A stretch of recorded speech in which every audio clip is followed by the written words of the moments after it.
Hey, everybody. Welcome to the Random Redshirt podcast. I am one of the hosts, Zach, and the other host is Chris. What's up, buddy? Hello, my dear friend Zach. Hello, everyone. Thank you so much for joining.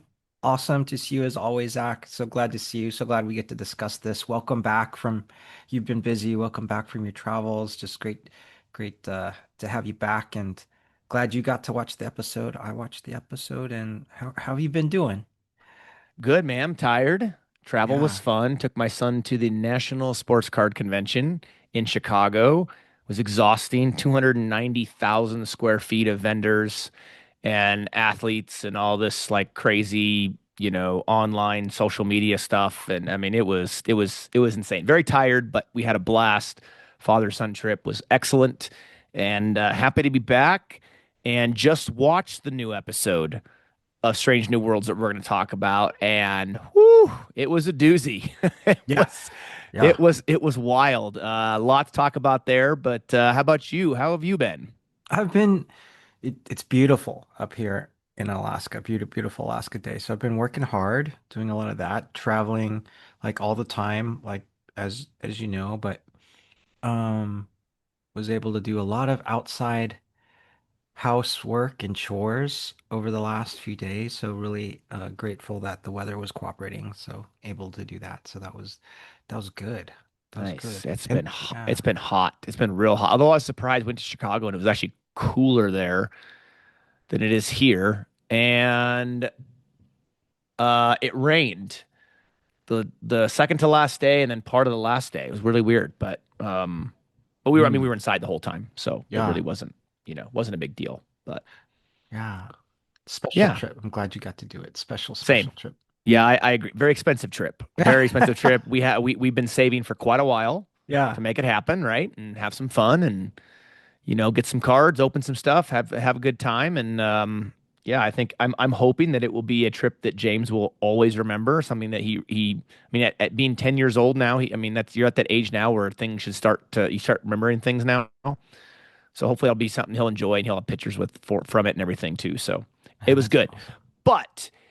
Welcome everybody to the Random Redshirt podcast. If this is your first time, we're a couple of nerdy guys, like talk about all things nerdy, and go on social media. We're on Facebook, Instagram, Threads, YouTube, and all of your favorite podcast platforms, and some we probably don't even know about. To find all of our episodes there. Yeah, it's great. For those of you who are watching, if you did not see our announcement on Instagram, um, we have revamped our playlists to make it easier for you to find your favorite episode of our podcast. More streamlined, less. I mean, not that it wasn't, but just streamline the playlist more to make it a little bit easier to find certain episodes, certain spotlight series, all that kind of fun stuff. So be sure to go check out the playlists on YouTube to find whatever favorite episode you have or one you haven't watched yet and you want to. But that being said, Chris, we are looking at Star Trek Strange New Worlds Season 4, Episode 2, The Griffin Incident. And I remember when the list of names came out for the episodes before the season started, and Hmm. it said Griffin Incident. And I started doing some research, and I'm like, I don't know what this is. There is a Griffin-ish type character in the original animated series. Mm. So I'm like, are they going to bring some type of, CGI'd character in like that into something? I did not see this being a legitimate, straight up horror crossover episode. I came into it cold. I did not know what it was about. Like you had shared with me a little bit that before I saw it that you thought it was a horror episode, and I thought, oh, okay. So I Yeah. came into it very, very cold. Uh, and I did watch it recently. My wife also got to watch it or some of it Oh, at the okay. same time. So Yeah. I'm glad she did that. I was I just did one watch through. Probably I'll go back and watch it again like sometime, but would have like difficulty watching it again like immediately. Or Um alone for that matter. yeah, I don't want to watch it alone. Uh, Yeah, I don't think I want to watch this one yeah. alone. So, um, thinking briefly, Chris, Mhm. about our what has become kind of our annual Halloween series and Yeah. stuff like that. I mean, our update. for this year's 2026 version has to include this episode, right? I mean, we would be remiss if we didn't add this as a new episode to that recommended list. Now, this is absolutely, I was thinking about our Halloween episodes as I was seeing this, and this is absolutely a Halloween one. I think this might be the, when I think about all of Star Trek, all of it now, I think this episode might be the one that has leaned the heaviest into horror Mm, and into gore. yeah. Um, Yeah, there's a few scenes we'll talk about that certainly is in that realm as far as the gore part. yeah. And this was just, you're right. It's just a straight horror. Yeah. Yeah. Yeah, for sure. And we'll get into all that and more. So don't you fret if you're watching or listening to this. We are going to dive into it. This episode was written by Robbie Thompson, directed by Axel Carolyn.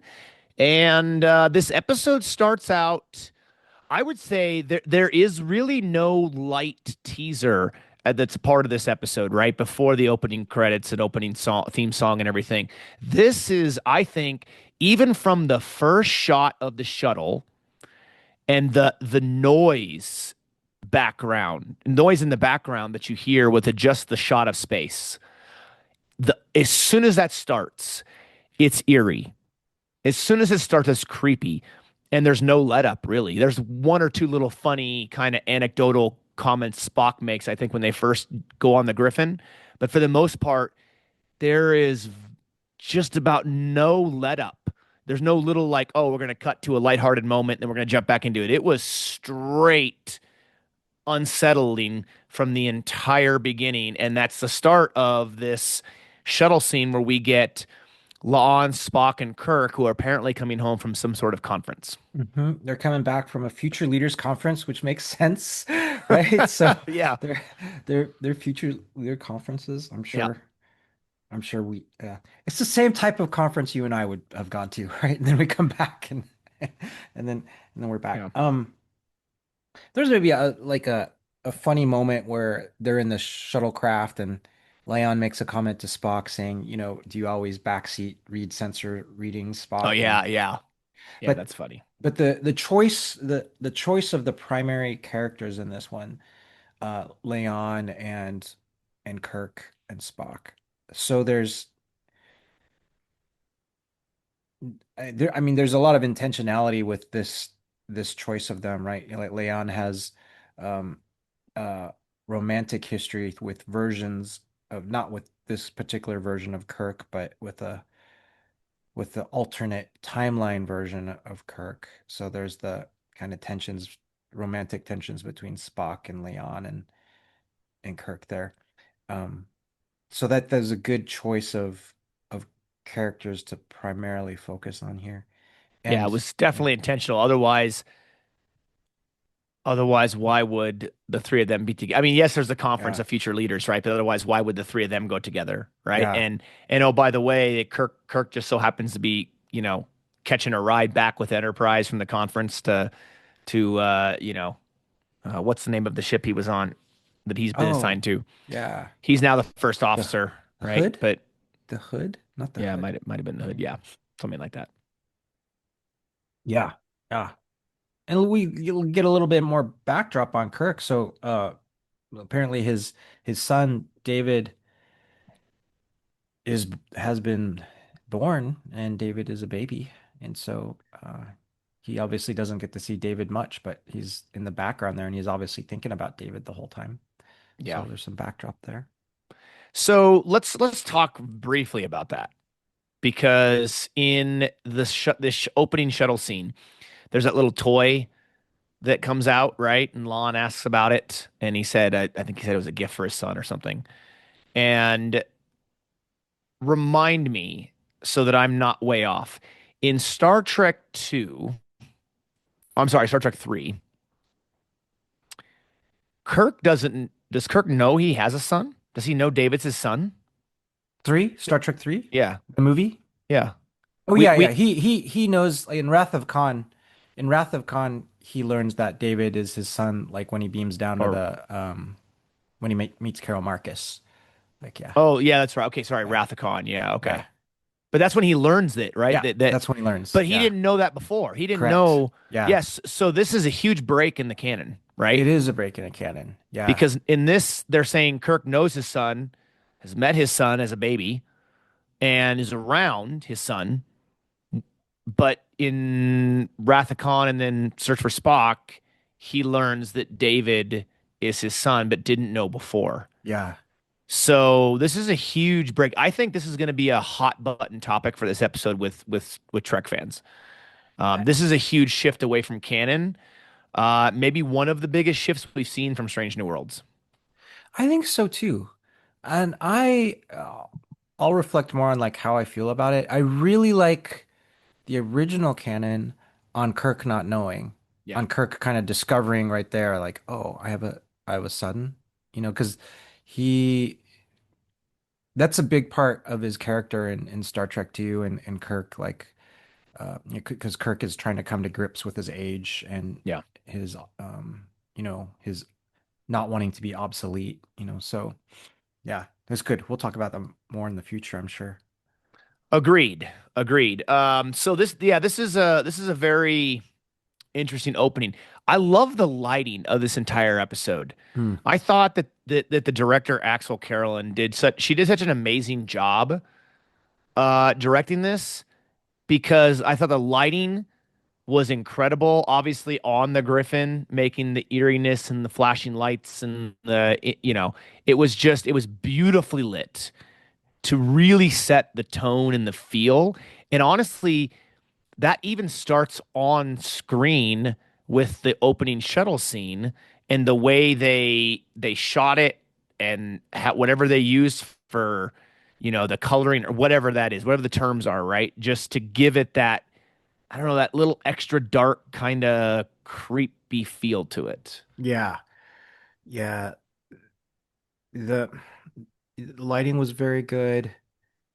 The pacing was very good. If you paid attention to like how they kind of cut through some of the different scenes, like when they board the ship and they're kind of walking around, there's a certain awkwardness on how they edit the scenes together Yeah. to make it like even more like disorienting. They go from one scene to Yes. another, and you go like, Wait, what's going on?" You cut from Kirk is saying something about his son and David, and you're going like, "Where did this come from? Like, why is this a topic right now?" And you cut to an other scene. It's just this awkwardness of like, okay, that was a weird shift, just to make things not feel right. Yeah. Okay, let me ask you this question up front because this is going to set the tone for the rest of this episode. I've brought this up before, but if ever there was a Trek episode that reminded me of Event Horizon, Yeah, it yeah, was this. yes. This was I mean, yeah, there were so many things. Now, exactly like, of course not, but there were so many things that I was like, goodness gracious. This had me feeling the same amount. Now, granted, Event Horizon is significantly gorier than this, significantly gorier. But the unsettledness, is that a word? mm, The unsettling feeling I had during watching this is the same unsettled feeling I had watching Event Horizon. And I don't know if you felt like that, but I had that throughout this entire episode. yeah. This is good to. Maybe it's okay to get into this like now, because I was thinking about Event Horizon like very early on. Same. It started, right? And then even my wife, like, she remarked, "Oh, okay, Event Horizon." This is very, very early on in the episode, and so I'm thinking, okay, this is like Event Horizon, and um, it really started me thinking about Strange New Worlds as a where they were going with Strange New Worlds, and I was thinking about episode one, two of season four, because you and I were thinking, hey, this reminds us a lot about other sci-fi too. We talked about Hmm. Alien, we talked about Jurassic Yeah. Park, and there were some others. So when I started early on in there, so I was like going, okay, Event Horizon, and I was really mixed about it too, because I was not that I didn't enjoy the episode, but I thought, I was just thinking in terms of originality, Mm. of these episodes and what we're seeing, um, because there's Event Horizon, what we saw in season one, and then what we saw in season three. Season three, we had an episode with Ortega and the Gorin where they were on the planet and they were, and they have to ally with each other. But that is that's a very common kind of thing where the enemies are both stranded on a planet and they've got to get together.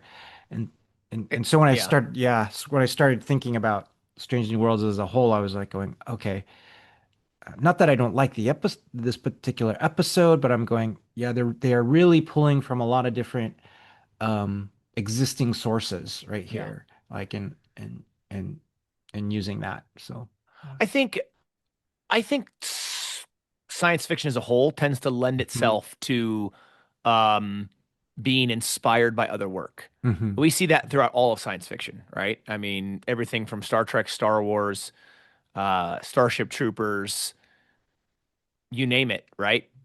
All of it. So I do. I think that science fiction tends to borrow from other works of science fiction. I think we've seen that since really the dawn of sci-fi. And this is really no different.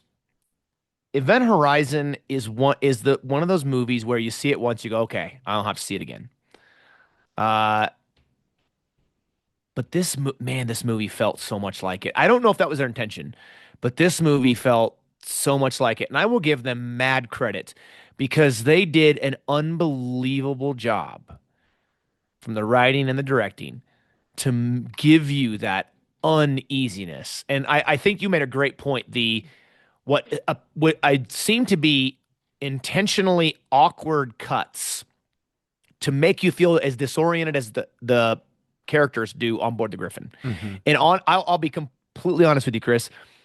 I felt like Event Horizon from the moment you saw the Griffin adrift in space. Yeah. It had Yeah. that feel. I don't know what it was. It just had that tone. It really, really did. Just like the moment you see the Event Horizon show up in front of Jupiter. Now, the Event Horizon is not going like this, right? But regardless, it is still adrift. And they first board the ship, the three of them. And I'm like, okay, yep, same thing. They go on board the ship, minus the fact that the Event Horizon didn't have any gravity. They had to activate it, right, to get everything Yeah. to come down. But man, it and the characters were going insane, just like Yeah. Sam Neill's character goes insane. And I mean, and then you find out it's one particular character that's really gone mad and is actually doing damage, and that is Lon. And that okay, so she's Sam Neill's character and everything. Yeah, I mean, it had so much stuff that I find it hard to believe that Event Horizon wasn't in that. I wish we could have had the director on with us. We just didn't have enough time to reach out to her, but I would have been curious to ask her that question about, what was the inspiration? Like, where did you draw from horror to inspire on how this episode was shot and framed and Hmm. everything? Yeah, that's right. So for our listeners, if you've never seen Event Horizon, I would if Do you you both recommend and not I would recommend? I was I was let me how would I share that? I would if you are okay with the horror genre, Yeah, and you like the horror genre, then that would definitely recommend Event Horizon to watch. yeah. If you do not like horror like that, then just Stay like far away. read the synopsis about Yeah. Event Horizon. Yeah, I will say that movie was so far out in left field for Sam Neill. I feel like I don't remember him ever doing another episode or another movie anything close to that that Yeah, I can think of. yeah, So, yeah. well, anyway, so okay, yeah, so they board the ship and start searching for it, but it's lifeless, or so we think. And as they walk around, the ship, um, I like that. Okay, they've got the three flashlights, Yeah, right? And they make a big deal about those three flashlights, and Kirk being a Boy Scout, and he brought his flashlight, which is good. But the lighting with the flashlight is great. they there's creates a lot of shadows. Um, and with these shadows throughout this episode, um, you see things that are lurking and moving about in front, which they follow this. Perhaps it's this apparition, but they follow it to a dead end, and it disappears. But that the apparition turns back at them and says, "Oh, I've been waiting for you," or something to that effect. But there's also these very extremely unsettling shots where you might have them talking to each other, or you might have a close up on one of the characters, and behind them in the background, you see like something walking uh past the corridor, Yeah. you know. It's creepy as all get out, dude. Hmm. So creepy. Yeah. So highly effective use of horror there, and yeah, very, very good. The lighting, to me, the lighting made this episode Yeah. because if they didn't light it just right, it wouldn't have the same feel. And again, hats off to the director and the whole crew that put this thing together because insanely well done. Yeah, absolutely. I just have an aside here because it just popped into my mind. Do you think they remembered to beam back Ortega from the buffer? Well, they weren't real though, right? Those characters weren't real. Yeah, that's right. That's right. They weren't They real. weren't they weren't real because They weren't otherwise real. otherwise Pike would be Yeah. missing some fingers. I could I was shocked that they showed that. I was like, okay, it's creepy, it's creepy and unsettling, and then they started getting into like the episode got Mhm. gorier and gorier as it went along, right? Yeah. Like I mean, whether it was Kirk's brother being Sam. beamed out Yeah. into space. Yeah, Sam being beamed out through the hole in the cracked view screen, and they literally show it like he's sitting there and he's talking. They literally showing his guts and his entrails out in space, like out behind him, and it just got worse and worse. Even Pike cutting off his fingers, and okay, that twisted looking grin that Anson Mount did as Pike when he's chopping his own right as he's starting to chop his Yeah. own fingers. Did that not remind you a little bit of Jack Nicholson in The Shining? Oh, yeah. Yeah. Very true. Very That good. Very very good. like just kind of evilly, Hmm. just crazy looking grin. I was like, I wonder if he took a page out of Jack Nicholson in that because that was or Jack. I always Yeah, get Jack it mixed Nicholson. up. Yeah, yeah, Jack Jack Nicholson, right? Nicholson. Jack Hmm. Nicholas is the golfer. I always get that messed up. Huh. So I got it right. Jack Good. Nicholson's a book from something like The Shining because that was so creepy. I mean, Anson nailed that. That was amazing. It was. I have to imagine they really enjoyed the actors really enjoyed playing these horror parts, and Yeah, and I have to really compliment the creators of this episode. They committed 100% committed. So hmm where to the horror and to the gore, because you're right, it started getting more gory and more gory and more gory, and they didn't hold back. They totally went for it with all of the gore. yeah, I agree 100%. Uh, okay, we have to talk about this scene because I have issues with it. Not because of it's in the script or anything like that. I have issues with the choice that the characters made. Oh, yeah, I'm certain we were thinking the exact same The thing. barricades, right? Yeah. Why the frick? You would go on an abandoned ship. Spock says it appears that there were traces of Klingon and Andorian, I think it was, right? Or Vulcan and Klingon. Vulcan. Vulcan and Yeah. Klingon, not Andorian. Vulcan and Klingon. And you have these barricades. They come across the only door they find that's barricaded shut with phaser marks around the door, signaling that something happened. And you're on this creepy friggin' ship. And you go up to it, and Lon's like, Spock, help me here. And they start taking off the frickin' things. Why would you do that? Clearly, Spock even says something about the fact of them barricading something in or whatever, right? Like they clearly recognize that this barricade was put in place to keep something in, not keep them out.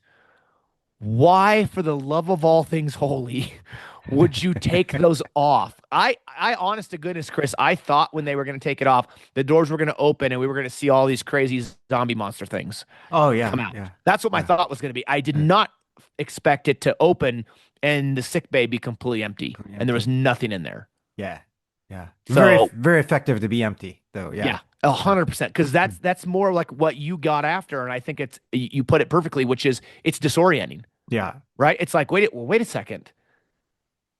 They barricaded the room that's empty with nothing in it. Like something's not right here. Now you're disoriented. You're trying to wonder, and as soon as you're thinking about it, something else happens. Yeah.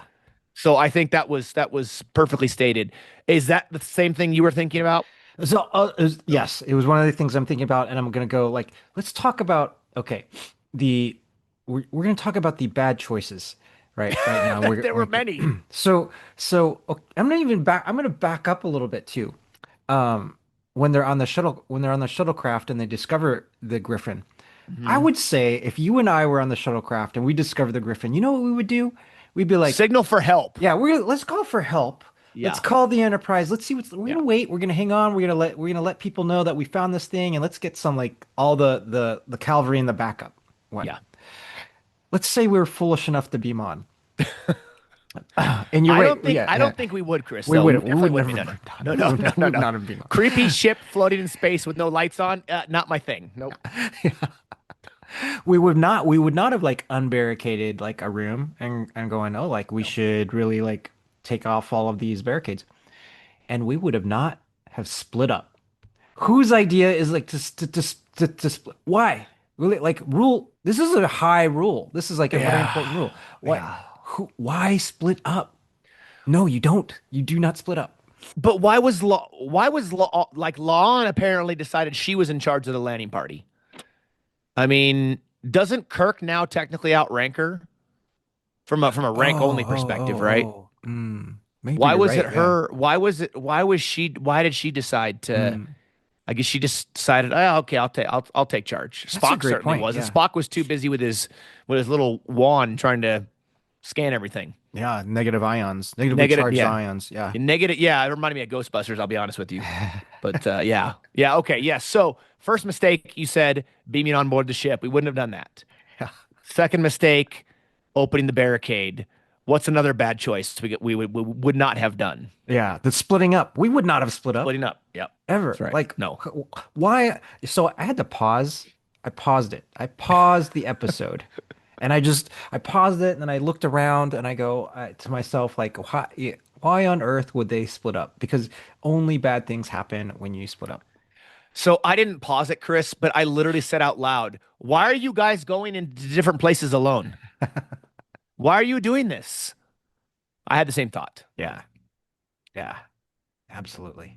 Okay, so don't beam on board the creepy ship. Uh, don't open the barricaded door that looks like Yeah. it's keeping something in. Yeah. Don't split up. Don't split Those are the up. first three mistakes they've made. Yeah. No, absolutely. So yes, that was very very creepy. And then the the moment where La'an discovers the empty body bags, that had me going, okay, well, this has to be for a reason. They wouldn't just randomly have, oh, there's empty body bags in sick bay. I knew that meant something with body bags was going to be coming down the pipe, and of course it did. So did it remind? Yeah, it did. So were you also reminded of this is the scene with Spock in sickbay with the body bags. You probably were reminded just as I was when the body bags from one scene they're empty and then the next scene they're all occupied with bodies and Yes. then you see one of the bodies like sit up. So Do you remember that TNG hmm? episode where Crusher's in there? Yeah, Yeah, that's so exactly what I that's thought. what I'm Dude, saying. Yeah. I'm telling you, man, Yeah. if you had not mind melded me the last time, actually, no, what was the first time we were when we went to the Chicago for the Battlestar convention? Yeah. Literally the same hotel that James and I stayed at. Yeah. I saw the area we were at for Battlestar. You mind melded me. And since then, it's like we think the exact same things. Yeah, It's we do. crazy. This is what happens. This is what happens, folks, when you mind meld it. You have the same thoughts. That's So right. yes, I thought of that exact moment with Crusher and TNG with the body sits up. That's so again, we talk about this whole reaching back to inspiration and other projects that inspire the the dead body sitting up in a body bag. That's a Mm. classic horror thing that happens in a lot of movies. Yeah. Yeah. So it being, it's T'Pring or a vision or an apparition of T'Pring that's in the bag and then she comes out. So this follows where I did really enjoy the back and forth that T'Pring and Spock had throughout this. T'Pring is you have some hesitation a little bit because you're like, oh, maybe it is T'Pring because she's really trying to act like it is her. She's like, what am I doing here? How did I get here? It's cold. Yeah. I was like in a different place and now I'm here. And Spock, what are you doing here? Um, so I did like that. And maybe there was a little bit of hesitation where Spock might have thought for like a moment, but just like a small moment, like, well, maybe that is T'Pring. But he pretty much concludes that that T'Pring is a projection of his mind. Yes. This is another one of those, as you stated, disorienting moments, Yeah. right?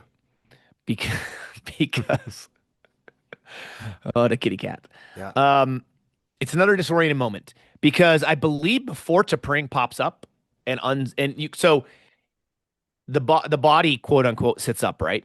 And then it starts to slowly it's I love the shot that they did because you have Spock in focus and Yeah. out of focus in the background you have the body, right? It sits up and it starts to unzip or undo the body bag, but you can't see enough detail to know what it is or who it Yeah. is. And then you finally see it's Spring. But did you notice before the body in the body bags that the blood filling up in them? Yeah. Saw that. So again, another disorienting thing as an audience member because you're like the the blood's filling in like ooh. Okay, so now the bodies have appeared, the blood's filling. It's almost like it's being recreated or it's showing up or something. What's going on? And then they unsettle you, not unsettle you, but then they disorient you again by, oh, wait, what's the Pring doing here? Hmm. This can't be the real T'Pring, is it? But then, like you said, the way she talks, the interactions makes you start thinking more and more that, well, maybe somehow, some way that this is actually the real T'Pring. It was the Hmm. same way when Pike, Uhura, uh, Una, and Ortegas all beam on, and Yeah. Sam beam on, and you're like, because at first when they beam on, I'm like, oh, this is a you know this isn't real either, right? Like he's imagining this. This is a hallucination. But then the more they start talking, I'm like, oh, well, it made sense. They did send out that message. You're like, oh, maybe they did show up. They hit it and they showed up. Maybe they are here to rescue. And as that goes on, you're like, yeah, this has to be the real them, I guess, right? But Yeah. I paused the episode at that moment, Chris, as Sam's trying to get Kirk off the bridge. And I pause it and I'm like, well, wait a second. We're only like halfway through the episode. This can't be the real them because if they're getting rescued, then the episode's not gonna like it's gonna be over, right? So Hmm. this can't be the real them. But then I'm like, well, maybe it is with the way things are going. And you think that it's the real T'Pring with the way they talk until she uh phasers Spock. Yeah. And then he wakes up on a table and he's strapped down and she's got a pair of scissors saying she's going to remove the Vulcan out of him because the human side's better. And then she proceeds to chop his freaking points off his ears. Yeah. Yeah. I That was paused. that was gross. I paused it. I had to pause it when she was about to cut off his ear. I was like, okay, I gotta take a breather here and pause. Uh, those scenes where Spock was in sickbay learning about um what had happened on the ship. He was asking the computer like what happened to Oh, all the officers, and the computer was kind of answering him like that's right. He was doing that before mhm. T'Pring shows up, right? Yeah, Yeah. computer was like so many officers were beamed into space, so many were like died by strangulation, Others were stabbed. others were stabbed. Yeah, that was eerie. Like Yeah, real eerie. yeah. And and then Spock's like he calls Leon. He's like, we got to get off the ship. We got to leave. And then Leave it to the door Spock closes and it's like, obvious. yeah, it's obvious, right? Door closes and it's I'm like that reminds me of a scene from Event Horizon. This is Mm. after they've looked at, I think, Event Horizon logs. Oh And yeah, with that disgusting yeah, crap you see in yeah. yeah. And then um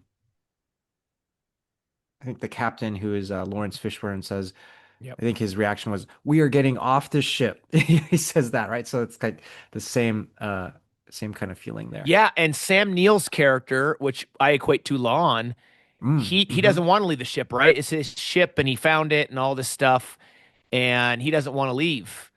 Yeah. And Lon is not saying she doesn't want to leave, but she's being drawn to the ship now. You know what I mean? Yeah. It's wild to me. It's wild the similarities of Event Horizon. I think it's too coincidental for it to not be inspired in some capacity by it, you'd think, right? Mm-hmm. Hmm. Agree. Agree. Um, it, when Leon is looking at those logs of Harper, I think Harper is the Griffin's chief security Yeah. officer, Yep. if I And got that. Harper had a red shirt on. And I'm like, Oh, oh. And if you remember the scene in engineering where all the dead bodies, the dead people yeah. show up, did you notice that there were, not that they were all, but there was a lot of red shirts. A lot of red shirts in Yeah. that scene, Chris. This is why I'm saying if we had gone on that ship, we would never have made it off. There's no way. Yeah. We would have been toast. We would not have even gone on the ship. No, well, that's true. That No. is true. Yeah. Yeah. The yeah. You know, it's really effective to see those logs played back um by Harper. And Harper is like really confused and she says like everyone on the ship is affected except me. But Harper is actually the one that is, as I understand the episode, Harper's actually the one that's killing everybody. Yeah. Yeah, she went crazy. Yeah. But okay, remind me because I don't think I noticed this unless I missed it. We never find out what made Harper go crazy though, right? No. They never explain it. Maybe that's the whole point, right? It's meant to be kind of like an unsolved mystery, and that's why they get something called Section 12 involved, which or Division Division 12. 12? Yeah. There was Division 12 or something like that. Uh I that's got to be new for Strange New Worlds, right? I've never heard of that before in Star Trek to now. I mean, we've heard of Section 31. Obviously, we did a whole spotlight series on Section 31. But I've never heard of this Division 12 or whatever it was because to me this is new, right? This has to be new. Um because I don't remember it. And clearly they deal with unexplained phenomena. It almost like okay, Yes. this reminds me of X-Files. Like Yes. it's Yeah. almost like the X-Files of Starfleet, apparently. Yes. Yes. So Division 12, I guess, is the I'm like, well, it'd have been satire, obviously, and not really an episode, but it'd have been satire if Scully and Mulder show up and they're like, all right, what do you got, guys? Like previous situation. Yeah. Anyways. So that has to be. I mean, do you remember anything about a Division 12 anywhere in Star Trek? I don't. This was brand new. And so Yeah. I do think it was so they're setting this up as brand new, which I think is this fine, and maybe this is good because it gives them a path if they want to explore kind of this different avenue of Star Trek, and like maybe this is a path they could go, like there might be an audience for it if we want to have like uh paranormal unexplained events, unsolved mysteries, and then you can focus on this Division 12 in the Star Trek universe, in the Well, the last Starfleet. time they did a Section 31 thing, and it was terrible. So maybe they Yeah. shouldn't. Maybe they shouldn't do that. But maybe they could sprinkle it in future iterations of Trek. Yeah. So I thought, okay, they're giving a little of a wedge there if they want to explore it. Um, and then you have Pike, the real Pike, say, yeah, or actually, I don't remember which Pike it was. If it was the fake Pike or the real Pike talking about Division 12 and saying, I sent I've got like 6 cases that I sent to Division 12, and It was the real it Pike. was the real It was at the Pike. very end because he was talking to Dr. Mbenga. It was a real one. Okay. Yeah, yeah. Okay. That was the real Pike. Not fake Pike. Not fake Pike. Okay. Don't say that too fast though. Yeah. And I don't remember if the false Pike talked about Division 12 or not. I have to rewatch it. Yeah. Something so at the beginning when they're first talking about the Griffin, I think it's in the shuttlecraft still. They're talking about the what possible explanations people Oh had for yeah, the yeah, disappearance. yeah. And they never came to any kind of conclusion. Nobody knows where the heck this ship went, right? Again, very Event Horizon. They had no idea. She just up and disappears, and then she shows up all these years later. They never explain where she actually went after the episode ends. There's no explanation for it. That's what Division 12's job apparently is. So you wonder, it couldn't have been like the ship had to have gone somewhere.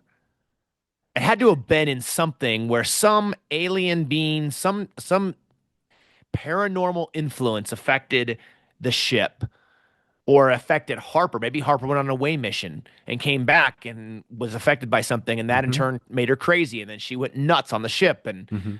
we just don't know. I mean, you can only speculate, which maybe that's part of the whole point is to keep people as the audience guessing, like thinking after the episode's over, well, what happened? Where would they have gone? Like, what could they have done? And that's great. I don't mind that. I don't have a problem with that at all. But you do sit here and you wonder what happened on board that ship. Yeah, and that's part of the effectiveness of this episode too, is that we fill in the blanks with our minds, which makes it potentially even more scary Yeah. like that. So in Event Horizon, the Event Horizon goes to hell, right? So that I Yeah. think that's part of that movie. So yeah, we can speculate on what happened to the Griffin, but we do know is like whatever force, whatever entity is on the Griffin, it is malevolent, Mm. right? It is. The question is the Harper that we see on the ship, is that really Harper or is it that malevolent force posing as Harper? Hmm. I don't know. Yeah. That scene, Chris, when Lon heads to engineering to try to get comms, enough power for communication and life support and everything, Yeah. and then that hand reaches over and she thinks it's Spock. Yeah. When wouldn't you think when she touches the hand herself, she's like, "Well, let's see, this doesn't feel like Spock's hand," Yeah. but she just puts her hand there like it's I don't know. I guess Spock has the same feeling as creepy woman hands or something. I don't know. I don't know. But what did you make of it when the Harper says to her, "You're one of us"? What do you think that meant? Because I'm trying to still think about and figure out what that means. I'm still trying to think about what that means too. Um, you're one of us now. Maybe just, Harper's thinking that you're part of us now, this malevolent like force of ghostly demons that's gonna just wreak havoc. That's all that comes to my mind, that's what I'm thinking Yeah. when she says you're one of us now. Yeah, how about Yeah, you? You're I still trying to figure it out? I am, yes. Yeah.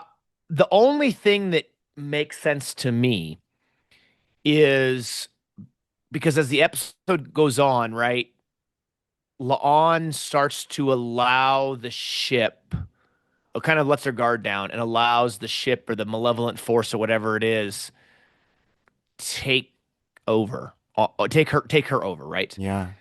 And when they say you're one of us, I'm wondering if that is a attachment to the anger and hatred and all that that's built up inside of La'an being a descendant of Khan.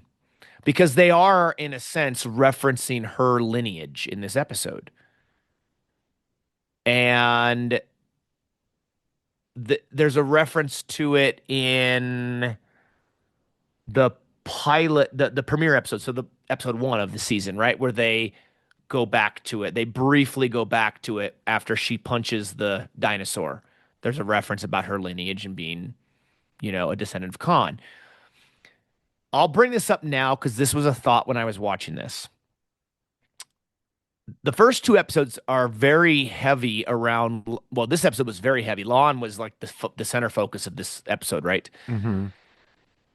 And in episode one, they bring about her lineage again.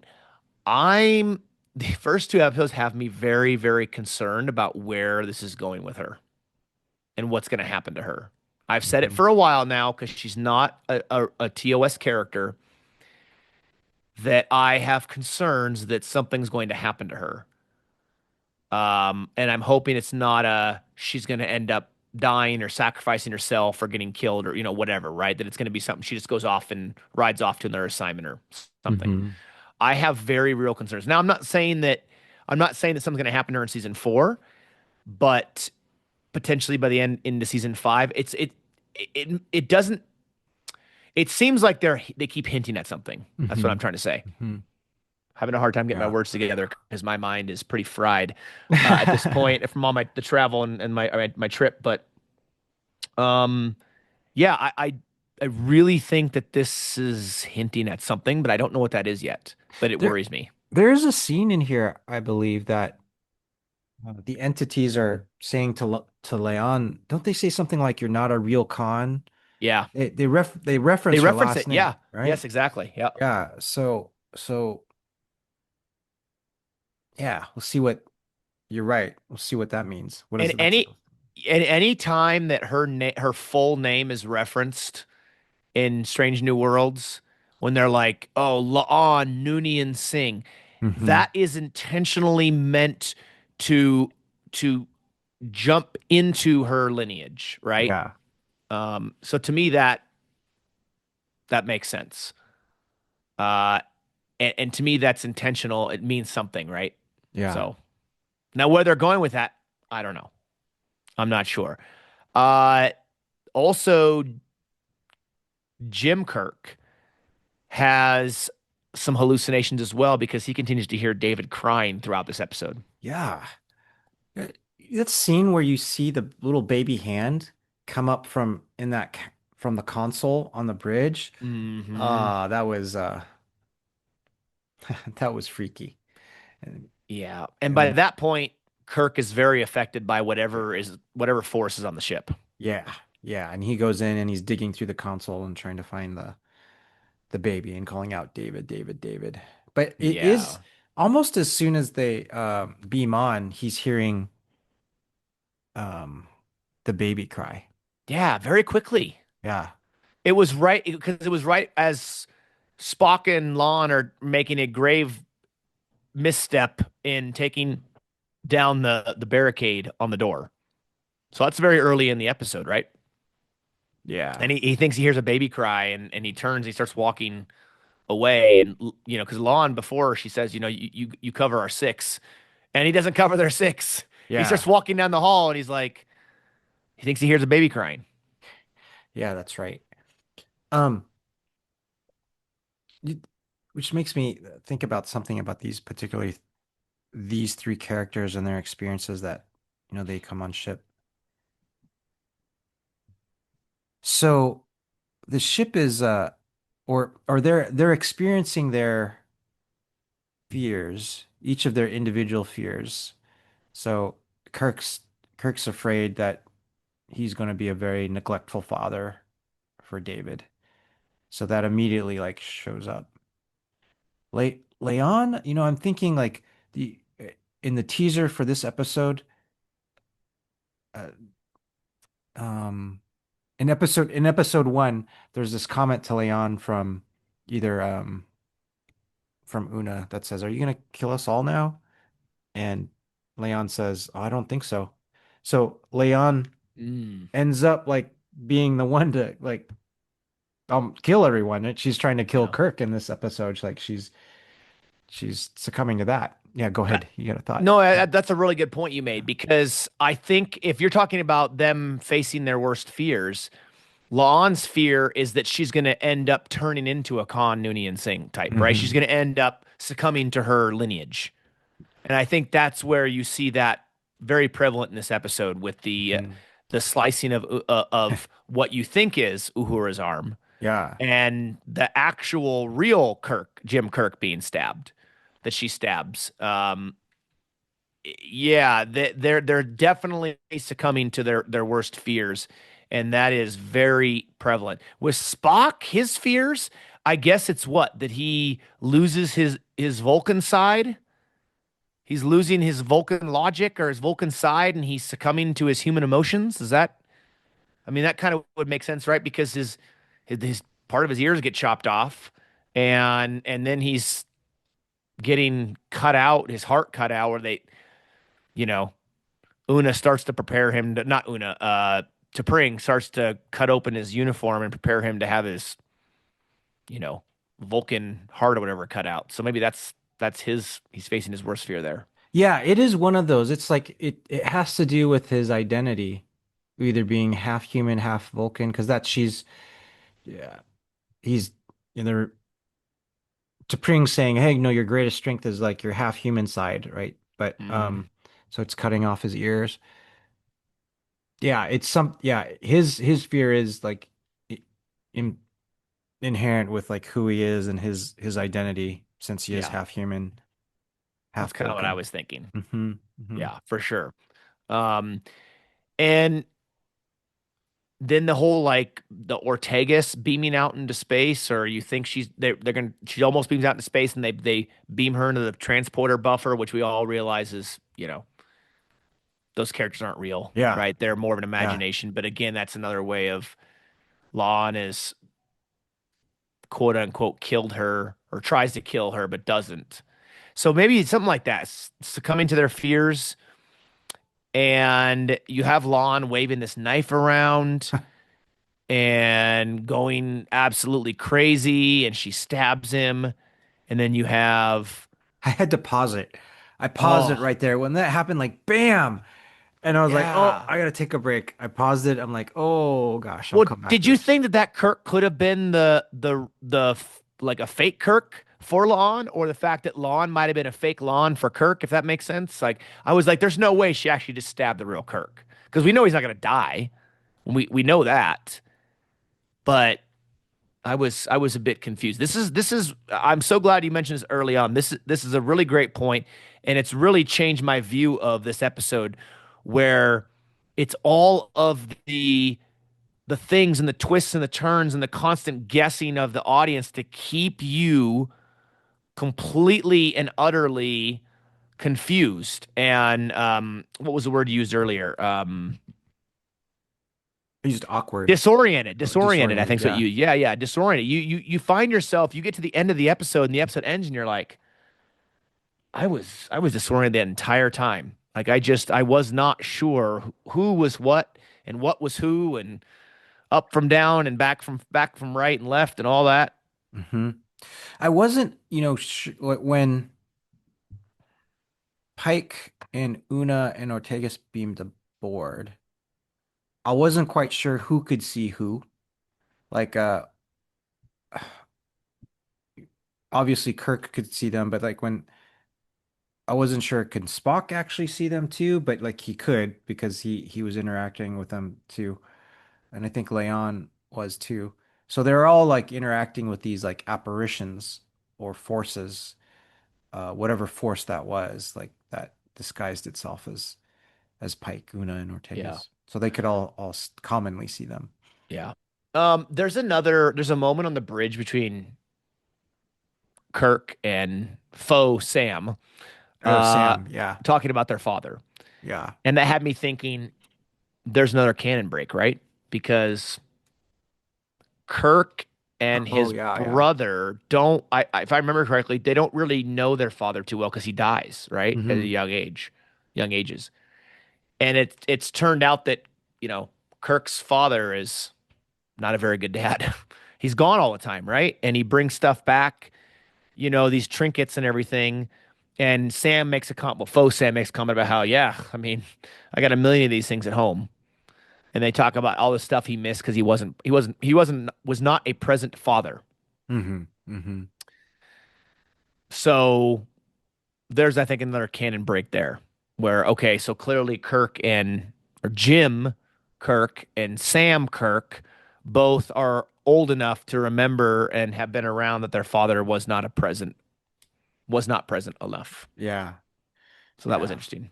It was. And so, yeah, obviously Jim Kirk has the fear that he's not going to be around. Yeah. The self-mutilation, I'm jumping around here, but Yeah. self-mutilation in the sick bay with fake Pike and fake Una, where she cuts herself open to get rid of the blood, to get Yeah. rid of the Illyrian blood, because she's never going to make captain.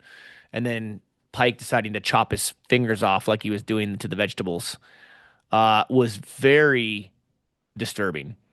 And you're like, man, I mean, they really went to great lengths to really make this episode hit. I will give them credit for it. I mean, they didn't just, well, we're just gonna, dip our toes in the water with a little more horror like we have before. No, we're going full Monty. We're going, Leroy Jenkins into this. You know what I mean? Like Yeah. head first right into the horror ocean, and we're just gonna go for it. I mean, I think this episode as a whole, they took a lot of huge risks by how much they put in the episode from a horror perspective. And that's been the calling card of Strange New Worlds is taking Mm, big risks. hmm. Yeah, it was 100% commitment. You know, this episode is not for, I would say, like, not for young children, No. for sure. Unlike episode 1 of season 4, the last Hmm. last week's episode. Yeah. Definitely not. Yeah. So this is not one where I would where if I went in cold with a young child, there would be I would not be feeling good. Yeah, Like, oh, I agree.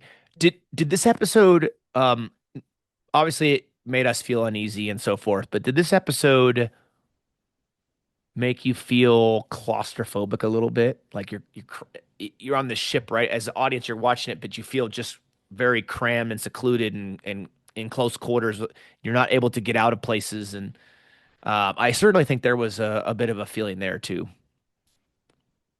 yeah, absolutely, I do. Absolutely. Especially with the doors locked in sick bay. Yeah. You know, they can't get out. And then when Kirk is locked in the bridge and can't get out, that is good. And one of the other scenes that was really effective was when Leon's trying to get to the bridge and it only takes her Oh, to deck 17, I think it was. 17. Yeah. Yeah. Which we discover that's the deck that Harper's quarters were on, right? Yeah. Yeah. Yeah.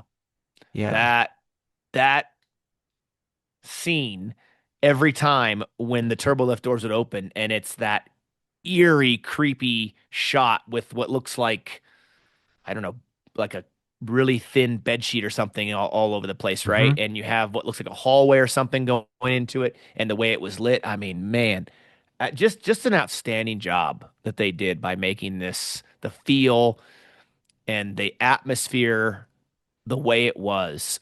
This okay.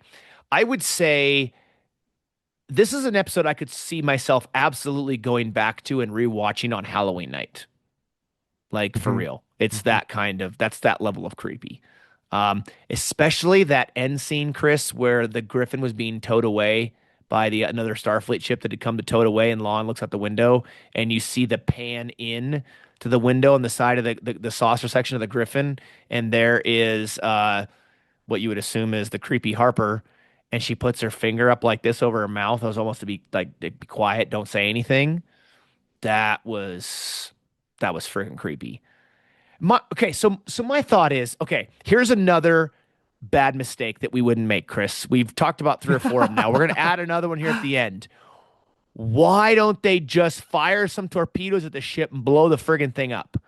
They're gonna tow that thing away to who knows where, and now it's gonna do it to somebody else. I'm sorry, that's a bad idea. Just cut your losses It's an unsolved mystery. Blow the ship up and be done with it. Yeah. Yeah. Or send it into your enemy's space, just like to shoot them with, Send it to the Klingons as a gift. Yeah. Hey Yeah. guys, we got you a ship. Have at it. Check it out. Yeah. That's true. That is true. I do like the couple end scenes that I think were very thoughtful. The scene between Uhura and Kirk, which there was a similar scene of that in the episode Lost in Translation in season two, Hmm. where Uhura is kind of consoling Kirk.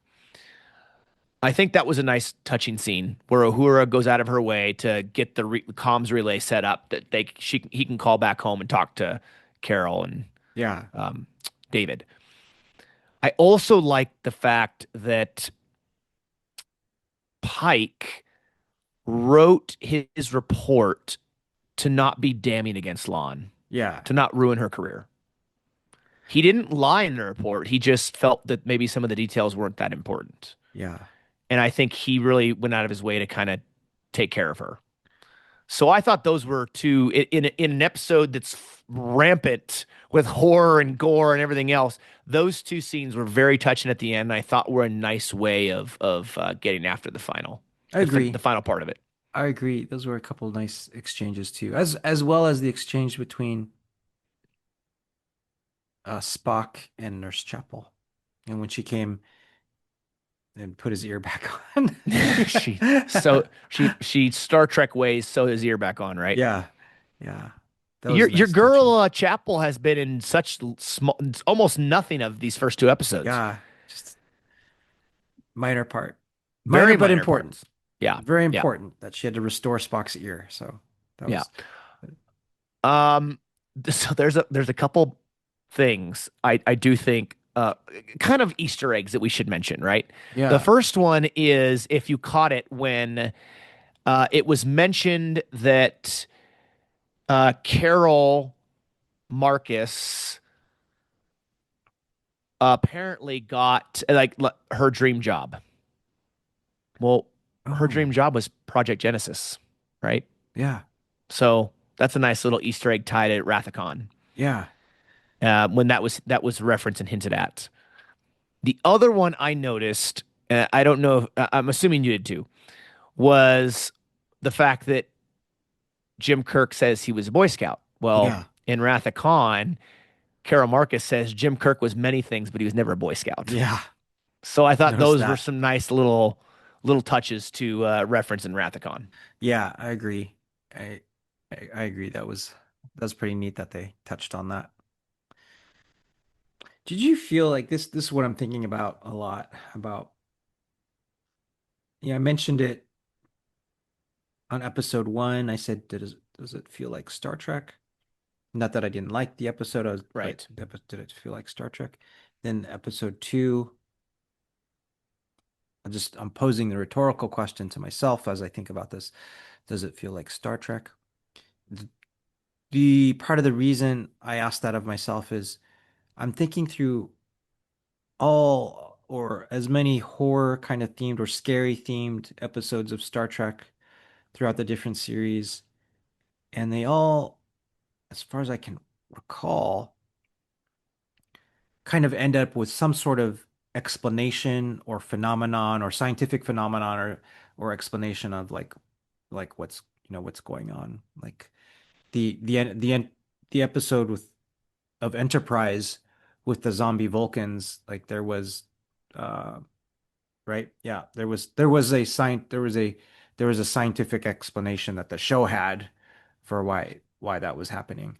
Um the episode of TNG where they all kind of regress and turn into uh or Worf turns into a monster. They all kind of regress and turn into Yeah. different things. There's Genesis was it Genesis, I Genesis. think. Yeah. Yeah, Yeah. yeah. There's an explanation to you. And then the episode of TNG where they've got the body bags that stand up or that come up, that there's an explanation too. They didn't have any REM sleep, right? So that was kind of happening.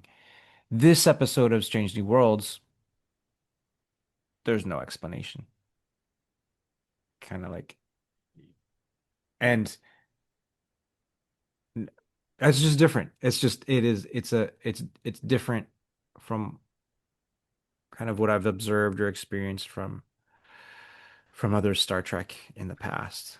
So I've been thinking about that, what you Yeah. said about the does it feel like Star Trek, right? I've come to this conclusion, and I'm curious if you agree with this or not. I think season 4, episode 1 that we just talked about last week, Hmm. and this episode do feel like Star Trek to me.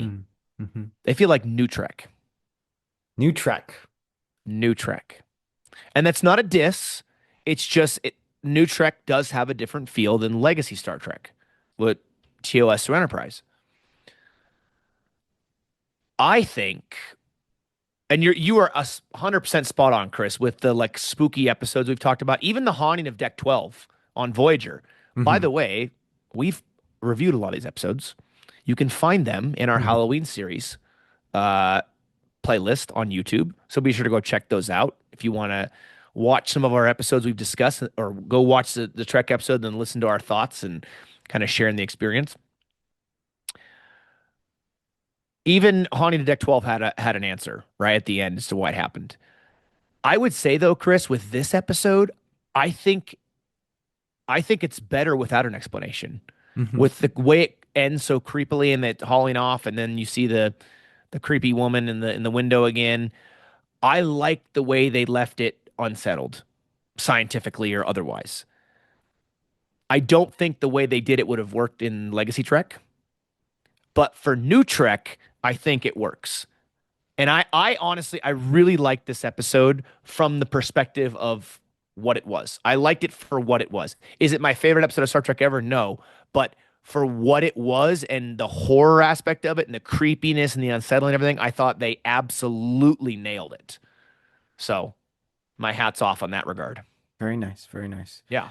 Yeah, I agree that them leaving it like it was the better choice for this episode and where it's at. I mean, they open up the episode with Kirk actually saying the word ghosts. You're like, Mm-hmm. oh, ghosts? When they Yeah, talk about the negatively charged ions. that's true. So that is they've got that throughout this entire episode. Hmm. Yeah, I agree. Uh, it's funny because so we get this Division 12 that we don't know anything about. This is the first time I think this ever been mentioned. They made it up for this episode, which is fine. I don't have a problem with that. I think so. We know about the guys in DS9, right, who show up for uh, events when there's time travel. The Hmm. Department of Temporal Investigations, as Yeah. they're known. We know about them. We know about Section 31. I think it's great that they've introduced something in this idea of Division 12 where a massive organization like Starfleet within the Federation, it would make sense for them to have these different departments and divisions and things like that that are responsible for different aspects, Yeah. different things happening. So having a division that's solely based around investigating unexplained phenomena and things like that that they just have no answer for makes sense to me. And then the fact they tie it back to Pike, where he had submitted like 6 things and only 4 of them have been figured out, and there's still 2 that are remain unanswered, unsolved, Yeah, whatever. yeah. Uh, is neat. So I like that. I like the introduction of some of these new things because I think it adds more layers to something that wasn't there before, or maybe it was there, it just never was talked about, never mentioned. I like that aspect, and I do like the fact that I think if they had had some scientific explanation for why what happened did, you'd be like, okay, well now the episode's just not. It's not really that creepy and unsettling anymore Hmm. because I have the answer now. So if I go back and watch it, I'm like, I know the reasoning, so this doesn't have the same effect on me anymore. Hmm. So I really think the way they ended it was the way it had to be ended if they wanted the effect just to stay. Yeah. Yeah, I agree. Like on this particular episode, I agree. And it's appropriate for this new series that it ended that way. Yeah. Is it the creepiest episode of Star Trek of all time? That came to my mind as yes.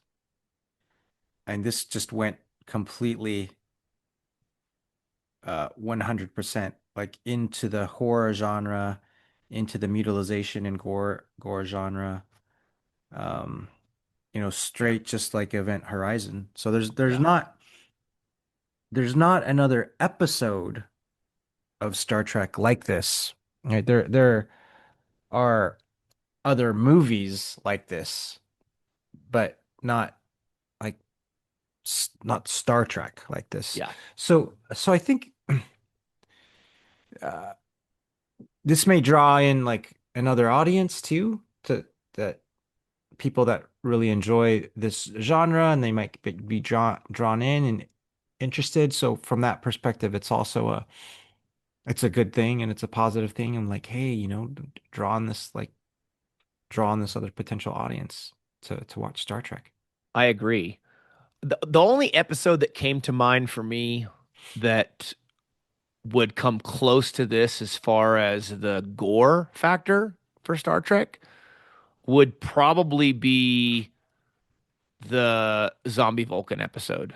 I think Mm. is it called Impulse? Is that the name of the episode? I think Yes. is what it is. Yeah. Yeah. That to me, I mean, there's but it still doesn't touch the level of gore this has. Yeah. Um, but that's the only one I can that really stands out to me that of having enough gore to come close to this.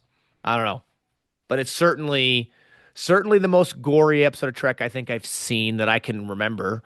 There's a lot of Star Trek episodes out there, and I would say it's definitely the most creepy and unsettling one. So if Mhm. you're watching Mhm. or listening to us, let us know, please, what you think. Is it the was this the creepiest, goriest, most unsettling episode of Star Trek you've ever seen? Maybe we're forgetting about an episode. It's possible. There's so many that we just haven't thought of recently. Yeah. Yeah. There's that episode of DS9 where they beam onto um the sister space station. Yeah, Tarek That's Nor right. or Empok Nor. Yeah, Yeah. that's the name of the Yeah. episode, I think.